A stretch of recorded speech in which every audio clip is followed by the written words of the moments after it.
What I think about peer pressure, it's rough on people, it hurts their feelings, and it's just plain bad. It's bad for people to peer pressure other people about doing something they don't want to do.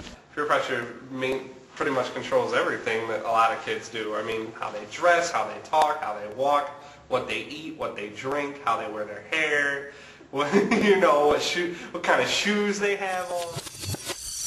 People, your peers pressuring you to do something that you don't want to do. Peer pressure is someone forcing you to do something that you don't want to do, and if you don't want to do it, then just don't do it. If you do, it's your choice. You can do it if you want. Peer pressure. The good and the bad. Peer pressure is when friends persuade you to do something that you don't want to do, but maybe you want to do it, and you just don't have the courage to do it, and your friends talk you into it.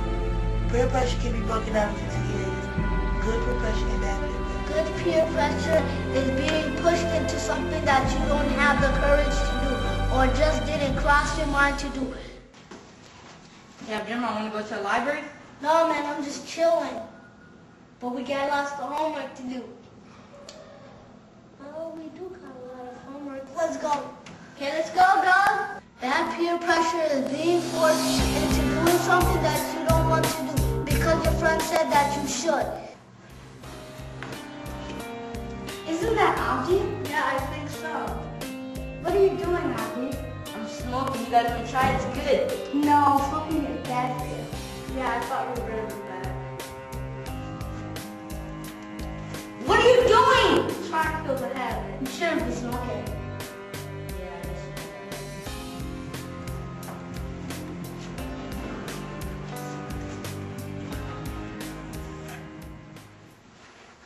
Bye, girlfriend. My boyfriend. Yeah, Francisco, what you been up to lately? What's up, Chris? Nothing much. I just hang out with my girlfriend. Did you guys do it yet? Do what? Have sex? No, we're too young for that. Man, you're whack. Get out of here, man. At least I know what's good for me. I've never been peer pressured. You've never been peer pressured. No. And what grade are you in? Hey, what do you mean like to sneak out the house? Oh yeah, I've been peer pressured to do that. Have you ever been peer pressured into having sex and or drugs? Not sex with drugs. How old were you? Young. How did you feel when they pressured you into having drugs? I was upset. Well, what kind of drugs was that? Marijuana. Marijuana? Yes. How did you react when they asked you? I went home and was like, we're no longer friends. The time I felt peer pressure for drugs and sex is when I was in school and a kid asked me if I wanted a cigarette.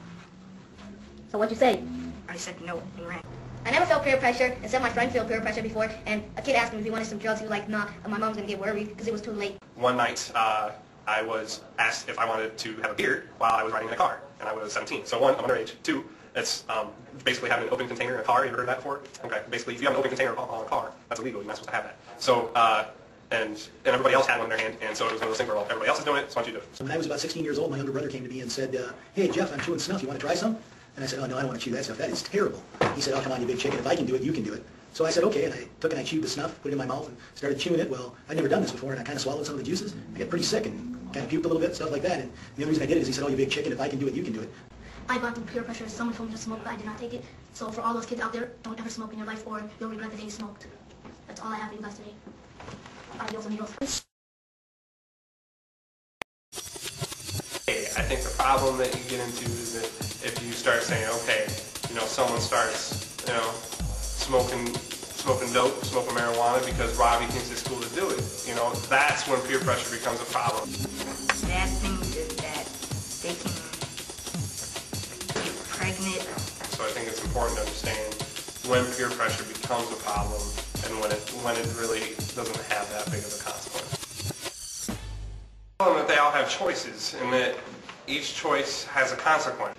If you're going to make a choice, it's going to be a consequence, and it's going to be yours, not for one day, not for 2 days, but for the rest of your life. Peer pressure is a bad thing to force your friends to do, and if someone forces you, just tell them, no, I don't want to, and if they keep on telling you, come on, just say no or I won't be your friend no more.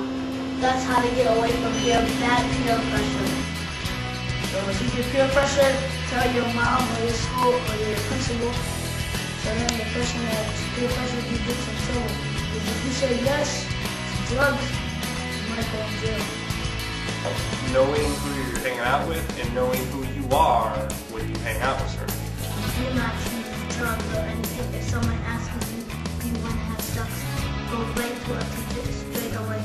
And if someone tells you to smoke, just run and look for nearby neighbor. If people just call you like, oh, why are you not smoking? What are you sissy? Don't listen to them. Say you're the one that's a sissy for smoking because you think that you're going to get lung cancer. So I suggest you don't do it. I think the most important thing about peer pressure is that you know it's there and that it's always going to be there. It's never going to go away. And that if our kids understand that, then we set them up for success. And alcohol, crackheads, people smoking weed, having sex. You have to stay above the influence. Above the influence. All right. I'll see you in part 2. Hey, And that's all, folks.